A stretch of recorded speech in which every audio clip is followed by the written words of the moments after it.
and welcome to Towards Health, an H1 podcast. I'm Elizabeth Fennell, the Director of Marketing for H1. We're lucky to have with us today Brad Hightower and Kulkarni, Dr. Darshan Kulkarni, discussing the year in pharma. That's a really big topic. We have a lot of things to cover in a short amount of time, so we're going to dig right in. First of all, can you both tell me a little bit about yourselves? Brad, we'll start with you. Sure. Thanks so much for having me on, Elizabeth. Appreciate that. I'm Brad Hightower. I've essentially spent my career working at the clinical trial site level for the last 15 years, kind of working across different types of site models, everywhere from academia, nonprofit. And about 5 years ago, I started my own sort of integrated site network in which we provide research infrastructure to physicians, basically at no cost, so that we can enable more physicians to participate in research. My name is Darshan Kulkarni. I am, by training, I'm a pharmacist. I'm an attorney. I also have a master's in quality assurance regulatory affairs. I'm principal attorney at the Kulkarni law firm. So I help individuals and companies who are in the life sciences, everything from drug companies, device companies, and the service providers, including sites and CROs and sponsors themselves. I also, depending on the type of role, I might actually be helping in promotional compliance as well and medical affairs as well, because I understand, Elizabeth, that is part of the audience. I was recently director of compliance for FactMI. I teach FDA regulatory law at Drexel University School of Law. I have my own podcast, Darshan Talks, which focuses on life sciences considerations, including research, marketing, and advertising as well.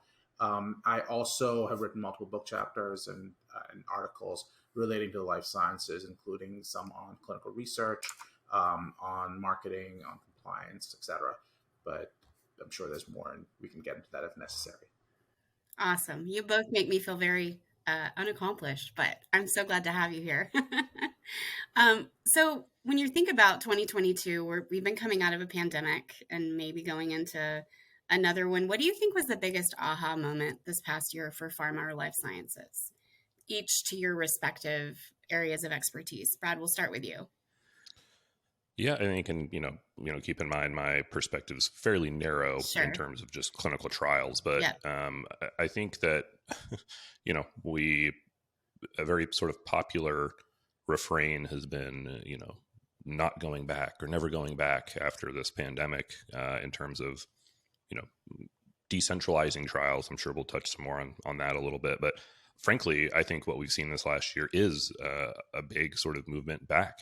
We're seeing more on-site visits. We're seeing less use of some of these decentralized trial technologies, maybe not technologies, but let's say services or methods.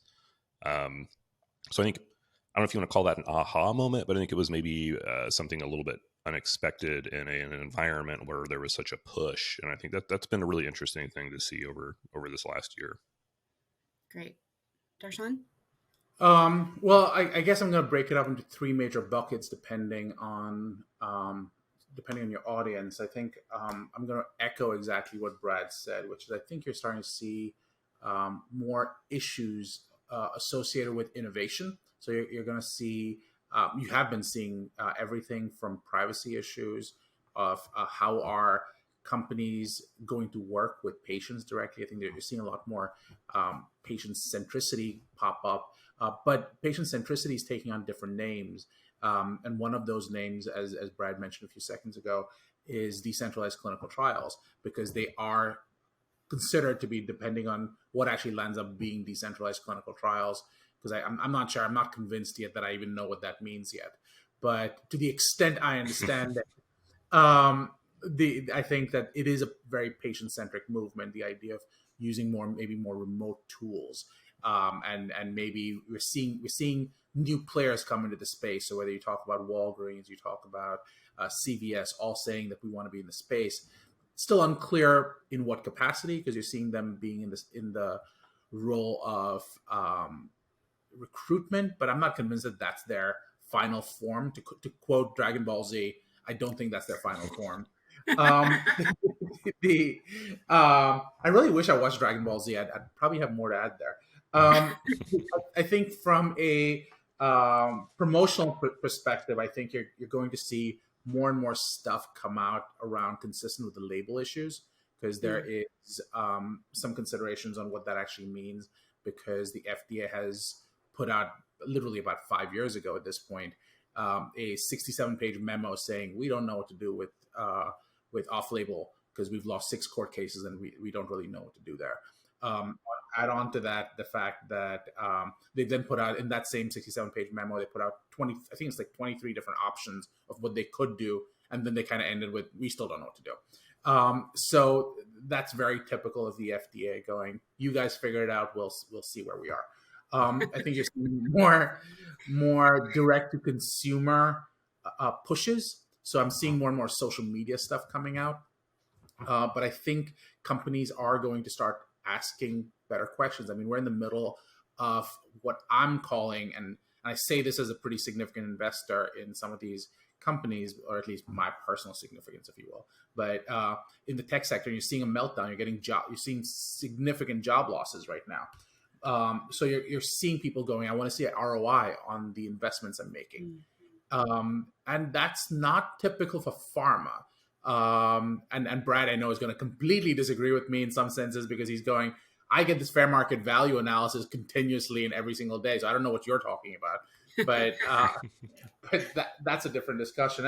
And I think the last piece, and I'm seeing this more and more with medical affairs, where you're seeing more and more tech enablement. So you're seeing chatbots and the like.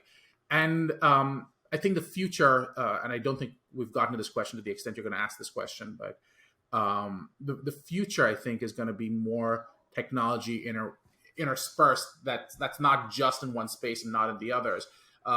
People are talking about chatbots in medical affairs. Well, those chatbots would be great if they came into clinical research, because Brad and I have had numerous podcast interviews where he's going, I wish I had more information. And if those chatbots could be loaded to answer some of those questions that Brad has, it would make his life a whole lot easier. And so you touched on something, and I think that's the data aggregation piece and the patient data. And I think it almost seems like pharma is where the primary care market was maybe a year and a half ago, with Walgreens and CVS getting involved in decentralized trials. So where do you see kind of data or tech innovation having the greatest impact on either drug development or clinical trials? So I think that there are 2 different pieces. I think you're asking 2 separate questions there. The first question you're asking is, what is the role of data? And how is that going to play a bigger role? I think I deal with a lot of sponsors, for example. One of the big questions that they are asking is, do I own the data associated with the patients I'm working with? And can I give that data back to patients? And they don't know how to, because the patients are blinded. So they don't know how to make that happen. The second element that's coming out of that is patient privacy is becoming a bigger and bigger issue, because you start talking about the EMA, you're talking about, well, technically these subjects are supposed to be anonymized and you've got to put this data out there because of clinical trial transparency rules. But turns out it's really easy to identify someone if you really wanted to. So how do you connect those 2 pieces? I think another element is, how are new players going to affect this? And I'm going to be a little bit more provocative and say that I think that a lot of the new players coming in are coming in without a clear plan, or at least a clear plan that's been that's been sort of told to the rest of the world. Because what I'm seeing is, you're seeing, I say this as a pharmacist who's worked at some of these large pharmacies. And I can tell you that right now pharmacists are overworked. They're all saying, I'd rather not work and rather not have a job than go there and do what I was doing before. So you're telling me that those pharmacists are now going to work and do all these new things that they bluntly aren't qualified to do. They've never been trained on clinical research. So we're talking about this space that requires all new training, all new equipment, and a whole new skill set that needs to be updated on a routine basis. And there's no clear plan on how they see an ROI on any of it. And to me, whether you're talking about Walgreens, you're talking about CVS, you're talking about Walmart, I don't have a clear idea of what that is and how they're going to come in and actually change the world. You'd add on an Amazon, and you see things like Haven, which has failed miserably before. Like, Right. you don't really know, do they have a clear plan either? It's sort of this cool area to be in, except as Brad will tell you, it's a grind. And I'm not sure people are ready for the grind of what that looks like on a day-to-day basis. So, Brad? Yeah, I mean, I know we kind of got away from your original question there, but Okay. I find the whole entrance of retail to be just incredibly fascinating to me, because I've had conversations with some of these people, at conferences or even in Zoom calls, whatever the case may be. And I can't figure out what the hell they're doing, to be perfectly honest. And I feel like they start to give me the investor pitch, and I'm like, no. I do this every day. So, tell me, or can you tell me, like, what exactly is your plan here? What do you plan to do? And, to Darshan's point, I don't think that's clear, and I'm not sure that it's even clear to them at this point. But again, it's hot place to be. There's a lot of cool acronyms, there's a lot of money getting thrown around. So, I guess they'll figure something out. I'm sure of it, but I'm not sure that that's quite clear yet. I'm going to challenge you on that, Brad. I'm not sure they'll figure something out. I have a feeling this is going to be one of those situations where they're going to go, we tried, this wasn't a good place, and I'll move out. Eventually, I think there'll be a new plan that comes out of this. But I think we're going to see a lot of failures before you see the success.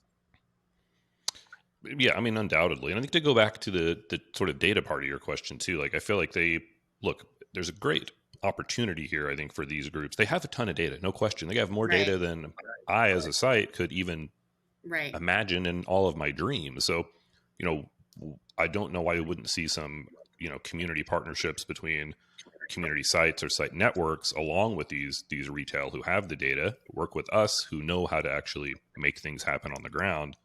It seems like there's a good space there, but I haven't heard that really being bandied about much. And I'll tell you the answer to that as well, Brad, because I tell you, working as a pharmacist, I never know what my patient's in for. I have a general sense that this XYZ drug can be used for one of 15 different conditions, one of which is on label, 14 of which are off label, and that's completely legitimate. So I know that I have 15,000 patients who get XYZ drugs. What I do not have clarity on is what actual disease states you have.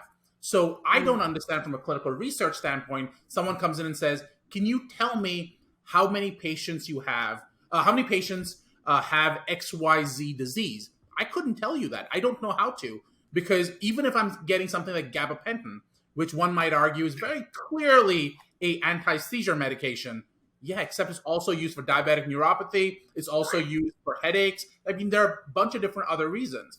So you have data, but the data is not clear. It's sort of this, unless you connect it to someone's EHR system, it's not as great as one would think. So I think companies are starting to discover that, and that's just not been communicated. But I'm being more provocative than I probably should be. I've had these conversations behind closed doors, and my podcast guests usually, after I turn off the podcast, will have this conversation with me, but I have nothing to lose. And no, I think it definitely puts a different burden on the pharmacist. But I wonder if some of these retail pharmacies having physical locations and communities where maybe there's not access to trials. And I know that's been a big push this year. The FDA released the guidelines on trial diversity. Curious what your thoughts are. It's kind of a segue into, everyone talks about making the trials more diverse. How does that really play out? You want to go, Brad? Yeah. I mean, frankly, at a site level, it's a weird position to be in, because I feel like the opportunities exist for us to go into communities. Well, not necessarily to go in, but make relationships with communities where we know patients are, with doctors that are trusted. And I think that is not being leveraged enough. But as sites, look, it's no secret that sites aren't necessarily balling out with all the money in the world to go market to different communities and spend a lot of time. And not that they have to, but it's, a lot of times you're just trying to enroll the patients that are in front of you. But I think the key potentially could be through sites and existing site networks who, again, know how to do these things. But again, in some ways, we're sort of handcuffed because there's not been any real investment from, outside. And I don't know that there should be. It's hard to say. I think that's another discussion perhaps. But if we really want to get it done, it's going to take, I think, collaboration across the board. And I just don't know that we've seen that. We're having a lot of conversations about it, but I haven't seen a lot of practical change other than sponsors saying, we need to be what's the diversity, or, what's your demographics of your site? And I'm like, well, I can't, it is what it is. Yeah. I'm going to repeat back the question because I have a terrible memory, Elizabeth, so I apologize. But I think the question you asked is, do you think that these new players are going to change the diversity profile of your clinical trials? Is that a fair recap? Yeah, no, that's fair. And I think there's more attention on the diversity because the FDA released the guidelines. So yeah, that's a fair question. Okay. So I think my response to that would be, I think at this moment, both the FDA, quite bluntly, and sponsors are paying lip service to the idea of diversity. Mm-hmm. Everyone wants diversity as long as it doesn't take more effort to do it. And the question is, well, it's a new idea. It's a new program. It's going to take more effort. It's going to take more money, and it may slow down progress while we figure these things out. Any CRO that's coming out there that's saying, oh, we can get you a more diverse set of patients, I don't know how you're going to do that, because if you could do that before, why didn't you do it before? Diversity has always been something that you want in a clinical trial. I think sites are, as Brad said a few seconds ago, I have what I have. I can't change the diversity. If I'm in a primarily Hispanic region, that's the population I have. And you probably should be talking to that population because that might not be the population you have in your trial. On the other hand, if you are in rural Kansas, you have a primarily white population. That's the population you have. You can't change that population because suddenly there's this goal for diversity. Having said that, I do think diversity comes in different forms. I just did an interview with someone around trans health and the inclusion of trans individuals. Maybe your inclusion-exclusion criteria need to evolve. So if you want diversity, maybe it doesn't start by saying men and women. There are more ways to express that. And did you really lose anything by saying individuals over the age of whatever? So that type of inclusive language would be very useful, because otherwise you're stuck with sort of criterion that may cause you to reject people that should have been included. And quite bluntly, you might even be able to get, depending on the type of study you do and the like, you might be able to get a rare disease state voucher out of it. And that's worth more than a lot of different, it's worth a lot of money, but people aren't going down that path. People aren't thinking about these issues. Sorry, I'm being a little provocative. No, that's okay. I've recently heard the term social determinants has been thrown around healthcare a lot, but I've recently heard it in relation to the decentralized trials. I was curious what either of yours opinion was on that. If it understanding those data points for patients that we're trying to enroll makes a difference in where we try to enroll trials, or if we do decentralized trials. You want to go, Brad? You want me to go first? No, please go ahead. So again, I feel like social determinants of health are one of those. It's sort of like that term of diversity, which is, well, actually, it's more closer to decentralized clinical trials than to diversity. Diversity is aspirational, but at least I know what it means. Decentralized clinical trials, I don't actually even know what it means. I know there's a definition out there, and I know people like Craig Lipset have done a wonderful job trying to spread the word around it, but I'm still unclear what it actually means. Having said that, with something like social determinants of health, it's one of those things that's very amorphous, and people are still doing research on what the actual social determinants of health are. It's everything from poverty to zip codes to everything else. I mean, everything affects who you are, whether it's food deserts, whether it's pharmacy access. I mean, all this plays a role. So the question then becomes, what are you actually going to control for? If you say we're going to consider social determinants of health, okay, where do you start? Which determinants are you going to control for? Right. So that'd be my take.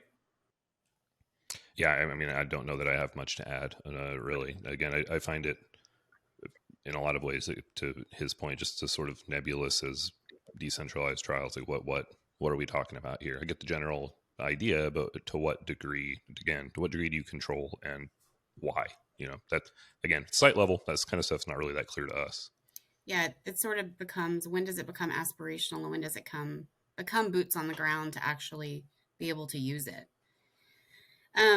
So we are almost at wrap up time. Maybe we can do a part 2 of this because I love this discussion. So we'll wrap up with, what are you most excited about for 2023 when it comes to either innovations or your space or developments in drug therapies?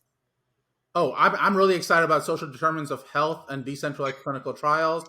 I'm really excited about how technology is going to change everything we do. It's going to solve everything next year, January 1. Exactly.